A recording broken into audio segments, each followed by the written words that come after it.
Hello, everyone. Welcome to a special edition of the Jake's Take with Jacob Elyachar podcast, the 5th anniversary season. My name is Jacob Elyachar, and I'm the chief content producer and writer of jakestake.com, a pop culture entertainment news website.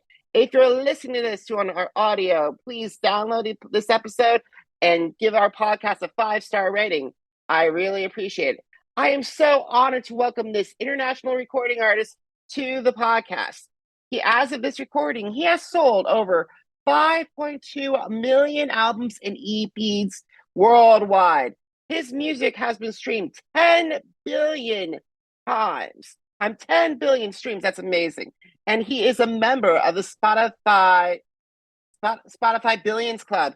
He is opening for AJR on their Maybe This Man tour. And I'm so lucky that I'm very honored and privileged to welcome Dean Lewis to the podcast. Jacob, mate, thanks so much for having me. Appreciate being here. Dean, it's such an honor to have you here. Thank you so much for taking time out of your schedule to talk with me today. I really appreciate it. Oh, no dramas. Pleasure. All right. So, Dean, when did you get interested in performing? And how did that passion evolve into desire to pursue a career in the recording industry? Oh, yeah. I mean, I was always just, I always just loved music. I just didn't know I was good at it. It took me a while, but I just used to, my dad was always playing music growing up. So I was always like interested in guitars and he taught me a little bit. But it wasn't until I was about 18 that I decided, I want to actually learn how to write songs. But I thought I sucked. But, what I would do is every day I would come home from school and I'd watch like Oasis videos. I'd watch the Kooks videos, every acoustic version. And I think for me, that was like my 10,000 hours of just like, I'd sit there and I just watch it. I just loved it. I loved watching all the weird performances from weird shows and the versions that were special and different and the chords they were using. And then I just started writing songs slowly. I was like, oh yeah. And then I was like, oh yeah, I'm actually kind of good at this. Like, I didn't know I was that good, but I was like, I could come up with basic ideas. But that's all I thought. I was like, oh yeah, I'm all right at this. This is kind of cool. But I didn't think I had the voice for it. And then, yeah, my best mate was on a boat and passed one of my demos on. Then I got, I'm going to sneeze. Woo, came out of nowhere. Sorry about that. My best mate was on a boat. And then I got a publishing deal. And I found my now manager basically from that happening. And then my first song went crazy. I'm like, oh, wow, I guess I'm doing this now. It's amazing how that first song has done everything. So, and it's amazing. So I definitely take it that Oasis was part of your sound, developing your sound. Who else also helped you develop your sound? Wow, that's a really good question. I think it was Oasis was a big one. I also loved the Verve. I loved Eminem, and I think actually some of that came out in some of like the songs like "Be Alright," which have like a weird rappy sort of cadence. It's not quite rapping, but I love Bruce Springsteen. But it took me a while to find my sound. Like I was just sort of throwing things at the wall, man, and then eventually I found my own sound. It just takes a bit of time. It always does when it comes to that, and it makes everyone unique and it's so different. I got to talk to you while you're on the subject of songs. I would love to talk to you about the stories behind some of your songs. So I want to start out with Memories. I love it. It has, as of this recording, 12.6 million Spotify streams. That's amazing. I love that. Well, Memories is a song that I wrote very recently. I mean, sometimes when you write songs, they take 2 years to come out. Actually, Be Alright, when I wrote it, I think between me writing and releasing it was about 4 years. Or maybe 3 years or something. I've had that song for a very long time. But Memories, I wrote 4 months ago, and it came out like 6 weeks after I wrote it, which is very unusual. I lost my relationship with my best friend, the girl who's always been there for me. She's always had my back. We'd always talk about everything from songwriting to the photos that are looking good to my day-to-day life, to hearing about her day. I'd give her advice. She'd give me advice. She was just that person who was always there for me. And we had a big falling out. And it was just me saying, it's so weird not to be able to call you up. I wish that I could call you up just to hear your voice. That would be enough. And thank you for all the memories. So it was kind of a song accepting that we're not going to be friends again, accepting this loss, and knowing that it's never going to be the same, but that's okay, and being okay with that. So that's what I wrote Memories about, and being thankful for those times. The song definitely reminds me a lot about, because I've had some friends that have drifted in and out of my life, and it's heartbreaking when you can't keep Yeah. them. Mm-hmm. Exactly. Uh, And it's a song that you can feel it connecting with people, and it's been really cool to play. Alrighty, let's move on to Trust Me, Mate. 30.5 million Spotify streams. Great. Yeah, so Trust Me, Mate. Well, this is a weird song. It was really written about a couple of things.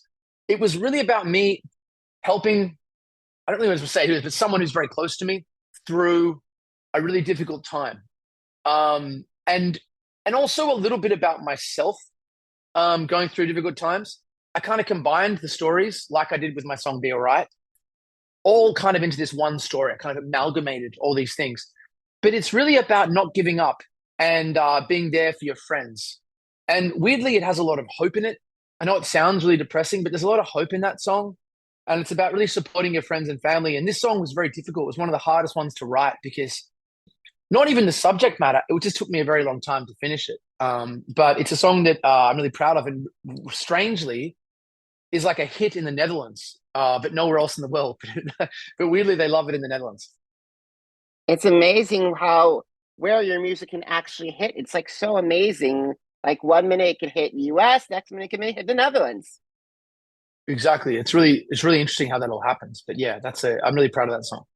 Alrighty, Waves, 565 million streams. Yes, it's crazy. Waves are okay. This was the first song. Well, I'd written a few songs. I had Be Alright in my back pocket by this point, but I knew that wasn't the right song to put out first. I needed the right song. And I was in England, and I was staying on the Thames River, with my manager at the time. And I'd noticed that in my life, I felt like so many great opportunities had always come to me. I'd always been very lucky, but I'd screwed up so many of these great opportunities and just missed them. Like I was too slow to reply, or I would always think there was something around the corner until I hit a certain age. And I'm like, I think I turned 25, and I was like, wait, these opportunities are kind of not coming anymore.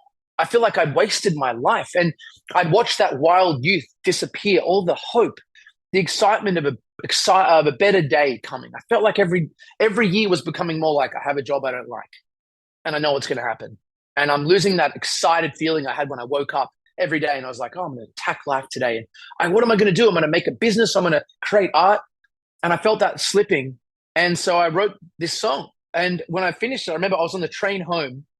I was on the way to London from this town called Hitchin, which is an hour outside London, full of trees and cabin where we wrote it. And I was listening to it, and I sent it to my brother and my manager, and I was like, I think I got something special here, because I just knew it was special. And that song came out and did nothing for the first 3 months. And then it was on a show called Riverdale. And then it just went crazy. It's amazing what you could do, because Riverdale's a massive hit on a CW, and it's amazing where that song could actually be placed and everything. Yeah, those things really help. They really help when those things happen. And it just lined up well with the scene and everything. So very cool. All right, so the last song I wanted to speak with you about is Be All Right. 1.7 billion. Yeah, Be Alright's crazy, man. Like this song, you know what's weird about it? Is we thought Be Alright was a hit. Like it's never happened like that since. And it was the first time, like when we did that song, when I wrote it, I did 4 versions. I kept going to different producers, big producers, and it was awful. And I couldn't get the song sounding right until one day I was sitting in London, and I changed the key. I changed it. I went up a tone, and all of a sudden the chorus felt like a chorus. And then I went in with the guys who I did Waves with, and and they produced the song with me, for me, which was so cool. And then it just worked. But it's a weird song because we always thought that song was a hit. And we've had that sense where you think it's a hit and then it's not. You know what I mean? That's been a struggle in my life ever since. And it was just an incredible moment. Like all of a sudden it's number 1 on Hot AC radio in America. It's getting added in Ireland, Switzerland. Oh my God, I'm selling out shows everywhere. What is happening, mate? Social media is growing. Like people know who I am. This is crazy. And I wrote the song about seeing a message on my ex-girlfriend's phone.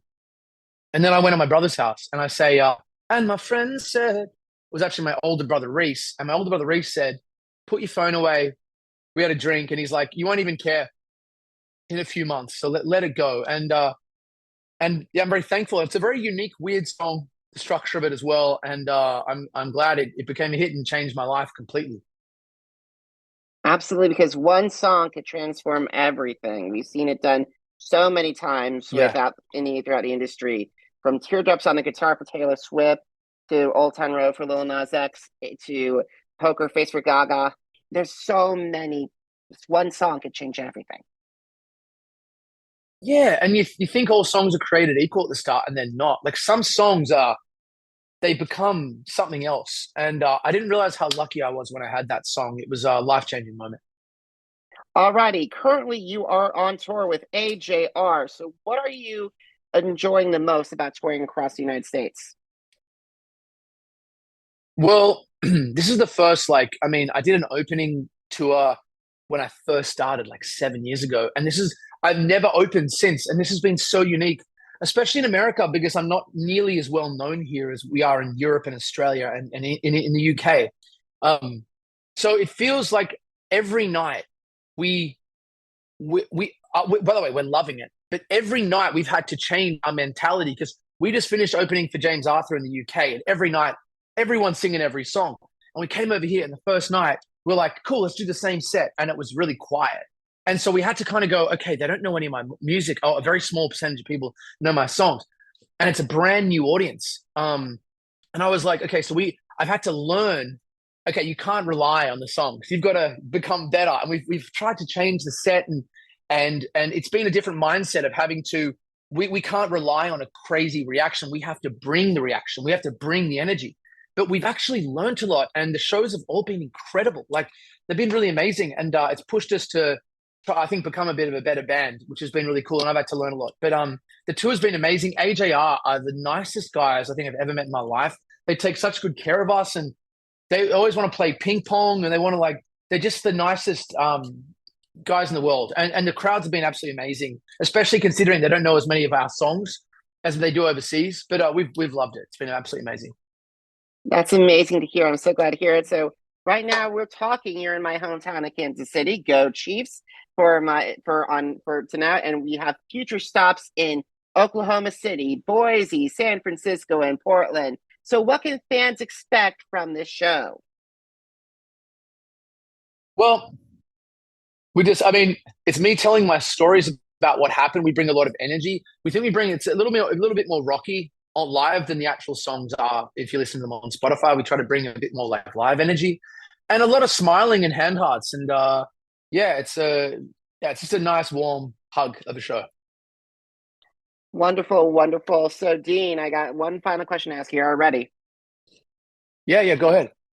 Okay, so Dean, where can my audience find your music, find out more information about buy tickets for the show, and everything?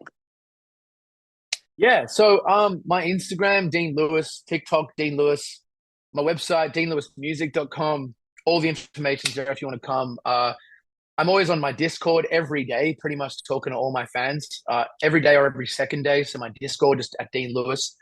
Yeah, but thanks for the time. I really appreciate it, Jacob. All righty, guys. Thank you, guys. Thank you so much for watching. Thank you so much for listening. Until next time, everybody, have a great one. Good. Bye.